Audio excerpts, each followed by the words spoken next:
बहुत लोगों के पास एक समस्या है और एक बड़ी समस्या है कि उनका ज़मीन जो है, उनका जो पुश्तैनी ज़मीन है या उन्होंने जो ज़मीन को खरीदा है, उनके पास जो है ज़मीन की रजिस्ट्री भी है, लेकिन उनका ज़मीन का जो है जो भी कागजात है, लेकिन उनका ज़मीन का रसीद कट ही नहीं रहा। वो परेशान है, उनको समझ में नहीं आ रहा है कि आखिर उनको क्या करना चाहिए और कैसे उनका ज़मीन का रसीद जो है वो आसानी से कट सकता है। यानी ज़मीन जो है आपके पास बहुत सारे पूर्वज की ज़मीन है। अब ये पूर्वज की ज़मीन का आप चाहते हैं रसीद कटाना। रसीद क्यों कटाते हैं ये हम पहले बता चुके हैं, आज भी बता देते हैं। यानी रसीद जो है, रसीद का मतलब ये होता है कि आप जो है सरकार को अब राजस्व देने लगे हैं। यानी सरकार को ज़मीन का जो है आप अब टैक्स जो है वो आप देने लगे हैं। अब ये राजस्व जो है ये अब आपके नाम से जा रहा है। तो सरकार का जो एक तरह से रिकॉर्ड है उसमें आपका नाम दर्ज हो गया और सरकार को ये पता चल गया कि आप वर्तमान में इस संपत्ति के उत्तराधिकारी हैं या वर्तमान में इस संपत्ति के मालिक हैं। यानी एक तो या तो होगा कि आप उत्तराधिकारी हैं इस संपत्ति के या इस संपत्ति के आप मालिक हैं। यानी अब इसलिए तभी तो आप सरकार को राजस्व दे रहे हैं। यानी अगर आपके पास जो है ज़मीन का रसीद है और आपका जो रसीद कट गया है, आप राजस्व दे रहे हैं, तो जिसके नाम से रसीद कटा हुआ है, जो राजस्व दे रहा है, सरकार के नज़र में वर्तमान में वो उस संपत्ति का मालिक है। लेकिन सुप्रीम कोर्ट के एक फैसले की बात करेंगे। सुप्रीम कोर्ट में एक फैसले में जो है साफ साफ कहा गया कि देखें, दाखिल खारिज जो प्रक्रिया है, दाखिल खारिज प्रक्रिया क्या है, जैसे कहने का मतलब ये है कि ये जो ज़मीन है वर्तमान में जो है ये आपके पिता के नाम दर्ज है। अब पिता का नाम तो दर्ज है, पहला नाम अभी पिता का नाम दर्ज है। अब जो है बेटा उसका उत्तराधिकारी है। अब पिता का नाम जो है अगर हटा दिया जाए और आपका नाम यानी बेटा का नाम अगर दर्ज कर दिया जाए तो ये हो गया एक तरह से, ये तभी संभव है जब आप अपने संपत्ति का, अपने प्रॉपर्टी का दाखिल खारिज करवाएंगे। या इसके अलावा अगर आपने ज़मीन की रजिस्ट्री खरीदी, एक तरह से ज़मीन आपने खरीदी है, ज़मीन का रजिस्ट्री हो गया है, तब आप क्या करते हैं, रजिस्ट्री के दस्तावेज के आधार पर आप दाखिल खारिज के लिए अप्लाई करते हैं। इसका मतलब क्या होता है कि इसमें सबसे पहले इसमें पहले जो है राजस्व का जो रिकॉर्ड है उसमें राजस्व यहाँ रिकॉर्ड में जो है नाम दर्ज है वो विक्रेता का नाम दर्ज है। तो अब क्या होगा, जब दाखिल खारिज प्रक्रिया के लिए आप अप्लाई करेंगे तो विक्रेता का नाम हटा दिया जाएगा, यानी काट दिया जाएगा। ठीक है, विक्रेता तो बेच दिया अपनी संपत्ति को, तो विक्रेता का नाम वहां पर रहकर क्या होगा। अब यहाँ पर दाखिल खारिज के लिए आप अप्लाई किए इस रजिस्ट्री के आधार पर, उसके बाद इस दाखिल खारिज के बाद जो है जो क्रेता है, जो खरीदने वाला है, उसका नाम क्या होता है, दर्ज कर दिया जाता है। अब ये नाम दर्ज कर दिया गया किस लिए, यानी राजस्व देने के लिए। आपका ये ऐसा कोई दस्तावेज नहीं है जिससे आप संपत्ति का टाइटल का दावा करें। यानी आप जो है आपके पास ज़मीन का रसीद है, यानी वो दाखिल खारिज का एक स्लिप है, जो आप रेवेन्यू दे रहे हैं उसका एक स्लिप है, और उसके आधार पर आप ये दावा करेंगे कि आप संपत्ति का मालिक हैं। तो यही तो फैसला है सुप्रीम कोर्ट का कि दाखिल खारिज या म्यूटेशन का मतलब मालिकाना हक नहीं, और ऐसा सुप्रीम कोर्ट का कहना है। यानी अगर आप दाखिल खारिज या म्यूटेशन से ये समझते हैं कि आप संपत्ति के मालिक हो गए हैं तो ये संभव नहीं है। यानी साफ साफ आप ऐसा समझ सकते हैं कि अगर यानी आफ्टर म्यूटेशन, आफ्टर जो लैंड का म्यूटेशन है, प्रॉपर्टी का म्यूटेशन है, ऑफ प्रॉपर्टी आप कह सकते हैं, प्रॉपर्टी, तो इसके बाद क्या होगा, आफ्टर म्यूटेशन ऑफ प्रॉपर्टी जो है मिलता क्या है, ओनरशिप।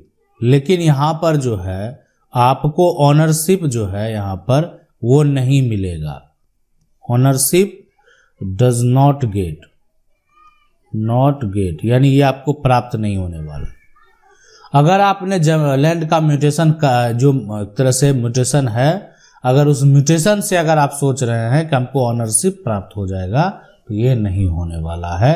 ये कहता है सुप्रीम कोर्ट, यानी ये फैसला है सुप्रीम कोर्ट का कि अगर आप जो है प्रॉपर्टी का म्यूटेशन कराते हैं तो उससे आपको ऑनरशिप नहीं मिलेगा। अब समझते हैं कि आखिर ये दाखिल खारिज प्रक्रिया जो है आपका नहीं हो रहा है, वो कैसे होगा। ये तो हो गया कि दाखिल खारिज करा लिए तो हमको मालिकाना हक नहीं मिलेगा, यानी ये सुप्रीम कोर्ट का फैसला है। लेकिन अगर किसी का जमीन का जो प्रॉपर्टी है उसका दाखिल खारिज हो ही नहीं रहा है, तो क्या हो रहा है उसको भी समझते हैं और कैसे होगा वो भी समझते हैं। अब सबसे पहले जो है कि अगर मान लेते हैं कि किन्हीं के पास जो ज़मीन है ये है, और या उनके पास जो ज़मीन की रजिस्ट्री है, ये या तो हो गया कि पूर्वज की ज़मीन है, या तो ज़मीन उन्होंने क्या किया है, खरीदा है। पूर्वज की ज़मीन है तो इसमें अगर बहुत सारे हिस्सेदार हैं तो फिर आपको जो है एक स्टाम्प पे आप ये कह सकते हैं कि आपको एक पंचनामा जो है वो बनवाना पड़ेगा। पंचनामा को बनवाने के बाद आप उसको ऑनलाइन जो है वो आप अप्लाई कर सकते हैं। यानी एक प्रक्रिया ये हो गया कि आपको पंचनामा तैयार करवाना है। पंचनामा जो है कैसे तैयार करवाएं, यानी ये एक सबसे बड़ा सवाल है और इसके बारे में हम पहले भी डिटेल से बताए हुए हैं। और आगे अगर आपको लगे कि ये जो है कि आखिर कैसे तैयार कराएं, इसका सही तरीका क्या है, तो आप हमें कमेंट कर सकते हैं। हम उस पर जो है एक आपको जरूर वीडियो बनाएंगे ताकि आप उसको सही तरीके से समझ सकें कि आखिर पंचनामा जो है कैसे तैयार करवाना। अब यहाँ पर जो है कि अगर आपने संपत्ति को खरीदा है तब तो आपका एक रजिस्टर्ड दस्तावेज तैयार हो गया, ये है ना, ये आपका जो है रजिस्टर्ड दस्तावेज है। कहने का मतलब इसलिए कि ये आपकी ज़मीन की रजिस्ट्री है और ये एक रजिस्टर्ड डॉक्यूमेंट है। यानी अब ये रजिस्टर्ड डॉक्यूमेंट है, यानी इससे आप जो है संपत्ति का टाइटल का दावा कर सकते हैं। लेकिन ये जो प्रॉपर्टी की रजिस्ट्री का डॉक्यूमेंट है यानी सेल्डेड है, इसको भी आपको दाखिल खारिज प्रक्रिया यानी म्यूटेशन के लिए अप्लाई करना होगा। यानी इसको आप क्या करेंगे, इसको भी जैसे आपने पंचनामा को ऑनलाइन अप्लाई किया, इसको भी आप जो है ऑनलाइन अप्लाई करेंगे। आप कहेंगे हमारे राज्य में ऑनलाइन अप्लाई नहीं होता है तो आप ऑफलाइन अप्लाई करेंगे। यानी अब जो है कहने का मतलब जो है अधिकांश राज्यों में ये ऑनलाइन अप्लाई आपको दिखने को मिलेगा। अगर आपके राज्य में ऑफलाइन प्रक्रिया अवेलेबल है तो आप ऑफलाइन अप्लाई करेंगे और उसके बाद जो है ऑफलाइन जो फॉर्म भरने का प्रक्रिया है, फॉर्म भर के आप जमा करेंगे और आपका नंबर जब आएगा तो इस दस्तावेज को वेरीफाई किया जाएगा, इस विक्रेता को वेरीफाई किया जाएगा, विक्रेता के बेचने का अधिकार को वेरीफाई किया जाएगा। यानी बेचने का अधिकार उसके पास है कि नहीं है। विक्रेता जो बेच रहा है वो किसकी ज़मीन बेच रहा है, अपने पिता की ज़मीन बेच रहा है, अपने दादा की ज़मीन बेच रहा है, अपने माता की ज़मीन बेच रहा है, या वो अपनी ज़मीन बेच रहा है, या अपनी पत्नी का ज़मीन बेच रहा है।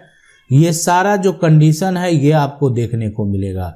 तो एक तो ये प्रक्रिया हो गया कि आप क्या करेंगे, ऑनलाइन अप्लाई करेंगे और ऑनलाइन अप्लाई करने के बाद जब सभी तथ्य जो है वो सही पाए जाएंगे तो उसके बाद जो है म्यूटेशन का आदेश हो जाएगा और आपका ज़मीन का म्यूटेशन हो जाएगा। और म्यूटेशन यानी दाखिल खारिज होने से अब आपका नाम जो है ना, आपका नाम को दर्ज कर दिया जाएगा। आप अगर रजिस्ट्री के आधार पर कराए हैं तो आपके पास अब संपत्ति का टाइटल भी है और आपके पास एक तरह से आप जो प्रॉपर्टी आपने खरीदा है उसका रेवेन्यू भी सरकार को दे रहे हैं। तो दोनों दस्तावेज बेहद महत्वपूर्ण है। लेकिन मैं अभी भी बता दूं, सबसे महत्वपूर्ण जो दस्तावेज है वो है संपत्ति का टाइटल। यानी संपत्ति का टाइटल अगर आपके पास है, अगर जो रेवेन्यू रिकॉर्ड में नाम आपका दर्ज नहीं भी है तो भी आप कानूनी तौर पर दावा कर सकते हैं। लेकिन इसमें बहुत सारे कंडीशन हैं। यानी अगर आपके पास संपत्ति का टाइटल है और संपत्ति जो आपकी प्रॉपर्टी है वो रेवेन्यू रिकॉर्ड में नाम दर्ज नहीं है, तो आपके साथ क्या क्या हो सकता है ये आप जरूर जान लीजिएगा। हम आगे आपको जरूर बताएंगे। आशा करते हैं वीडियो अच्छा लगा होगा। वीडियो को लाइक जरूर कर दें। चैनल को पहली बार देख रहे हैं, सब्सक्राइब करके जो बेल आइकन है उसको जरूर दबा लें। मिलते हैं अगले वीडियो में, तब तक के लिए जय हिंद।